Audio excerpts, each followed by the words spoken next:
Hey everybody, it's Fernando again, and you know what that means. It's time to read some poetry. So for today, it is, at the time of me filming anyway, it is Friday, and I thought, gosh, Friday, end of the day, I think I want to read something really exciting. I want to read something that's energetic and fun. So I chose the piece, Worlds Among Worlds. The reason that I chose this piece is because as the third poem that I'm going to read, I thought it needed to encompass a lot more of who I am. I've shared a little bit about myself with you guys, that I'm starting this journey into self-love and being confident, that I'm starting to try and appreciate myself more, that I've got PTSD, and now I wanted to share the things that inspired me, the stuff that really pushes me to want to create and to keep on creating and to share that stuff with everybody. The things that make me passionate, I guess. So, Worlds Among Worlds is that. Now, I won't talk too much more about it because the poem, for the most part, is pretty self explanatory. So, yeah, here we go. Worlds Among Worlds. From the duct tape suffocation my mom's old boyfriend called playtime to my family ridiculing me at a party because I wanted to be white, I never felt like I had a home. From the time I could comprehend that words like spick and wetback meant nobody wanted me around to realizing I'd never fit in with my Mexican family or friends, things just never felt like home.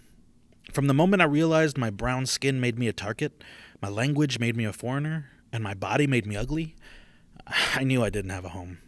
That was, of course, until I met Rod Serling. This man standing on the television in black and white, talking to me about the terrors of a reality so similar to our own, but only barely out of reach. This man in a black and white suit, trying to warn me of the terrors of my modern world, yet he himself was a ghost of the past. I watched every episode of The Twilight Zone when I first found out what it was. It opened my world up to all these new ideas, to new writers in this twisted, magical, truth-seeking genre of fiction called sci-fi. This world was vast and open and welcoming to so many people, from aliens to women to brown people to gay people to everyone.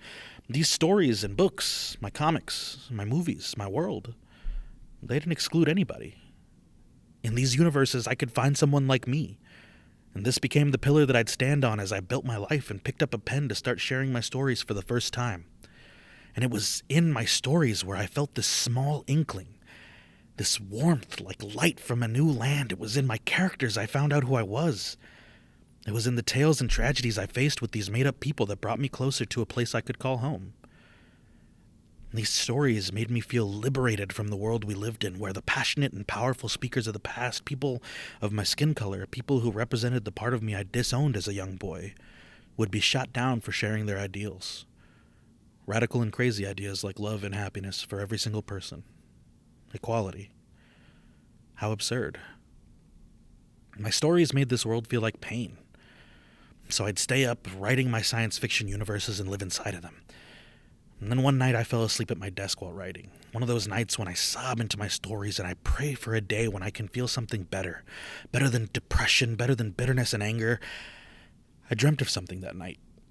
In the dream, I woke up in my bed, lying facing straight up at the ceiling. Then my body went numb and I started floating. The ceiling opened up for me as I moved through it, particles of wood and carpet breaking and tearing a hole for me to pass through, and as I floated through the ceiling, I saw the sky move closer until the clouds faded into nebulas, and the stars were my ocean. I looked back and saw the earth spinning slowly, becoming a pale blue dot as I drifted away. Each comet that flew by my body, each meteor drifting lazily past me felt like an old friend waving hello and telling me to never stop. The galaxies spoke to me in Morse code. Through shining lights they sang hymns to me and bathed me in quasar love. Finally, I saw a planet ahead of me. This Eden in space, rings like Saturn, spacious and green like Earth, abundant with water and sunlight and hope. And as I drifted straight into its atmosphere, I felt myself begin to fall. I became cloaked in fire. My body picked up speed and I burned, baby, I burned. I rode into this foreign world like a raging bull and erupted onto the dirt. My skin bled lava and I reformed the ground. I remade the sun. My essence recurved the horizon and I was born into this world. A world among the world I actually lived in. But from the shores born of myself, I felt home. The sands where I left my crater began to form me again. I was new, staring out at that horizon, and in the background, before the sun, but beyond the atmosphere, my own asteroid belt, the sunset dipping behind it as I fell asleep on the beach of a perfect Saturn. And then I woke up at my desk. But there was this dream that inspired me to never stop creating my worlds among this one. To never stop searching for that perfect Saturn in the spaces between my ink and my pen. But not just for me. For everyone who can't find home.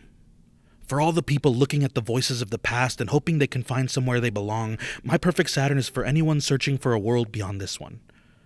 Anyone trying to be someone new. Because this world said you had to. Because this world wouldn't let you be who you are.